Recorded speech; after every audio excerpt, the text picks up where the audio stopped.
Hello, Mmaa, ene mebusuafo. Mo maame masata na sibiem. Na de ene mo maame me wo mamu ne se. Mmaa ya na mosisuo no. Ahonidie.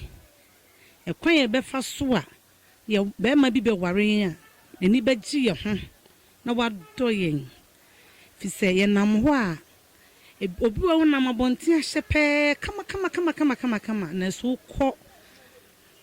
sabi ni deep down wo baby a enko ye kra mesremo ma ye abaya bi wo honom a ne dia ne se wonim ne se wakodwale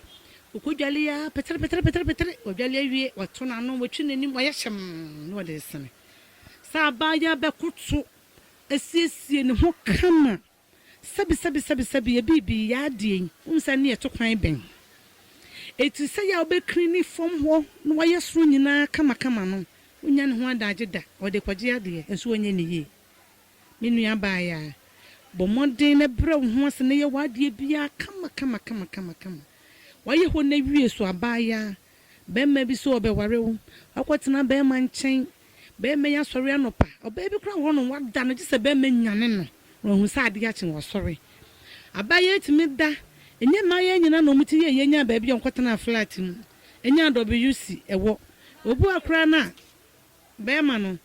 obi wa akra na bemma no chembe ho no wo so bi efie no kra no toilet ni bibi anim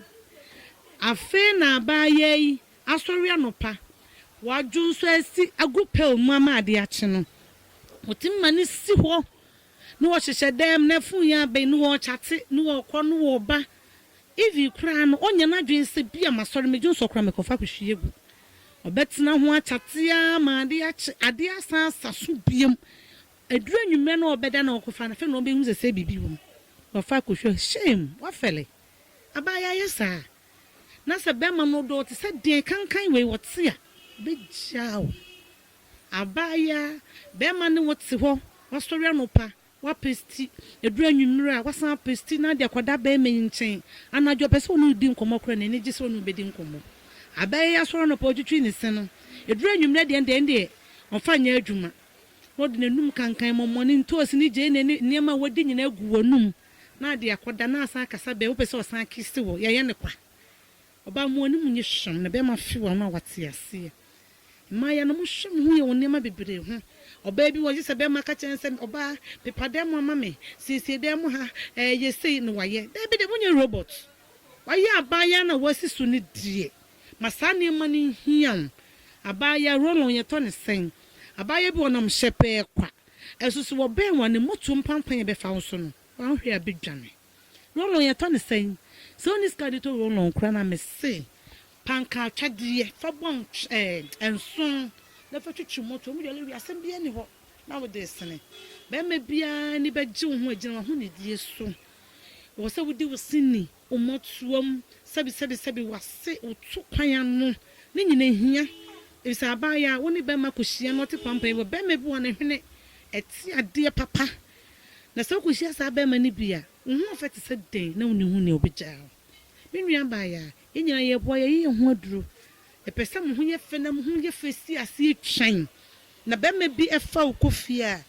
babo paso akase oba papa na maware ni ema o ma me nu ne ho se me baba ye do kwa ware ne de naba edo baba ne gina osuban so o oba bi won nanum kasa wo mu hwehwehwehwe wo bia na no kasa be ma won ase won ne wo no ase won ne bona konhoma me nua ba ya yi hwo kasa yi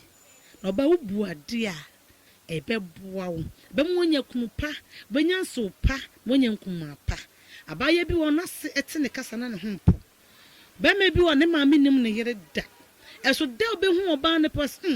abaya nanum kasa tantantan we de me pere ma anwale no wasa wo chance yo e bia sa be me so ne be ma bia nyame yi na ma wo se obetim de abo abehyew ne wo busua eso wonu masam anya denti no na be ma ne jae minua baya ba obire ye du hunni kasa pa shomotsuo mu ne baabi ye du hunni wa hamu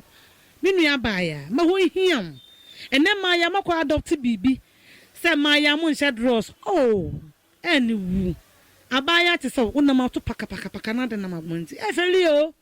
nyame amo na so kwetena kam na to kwete wo to na oturu mu nyina da abonti ani wusam na draw so na mkrom se ye de boy to ho ban na be me bu akọ ba de we a to shape no site na pant da so na kono keke o de abepe wa wala eti mu hwam hu ye na mo hwam asitena mo hwam ho ne die ye na mo kasa mu ye ye na wase bye bye.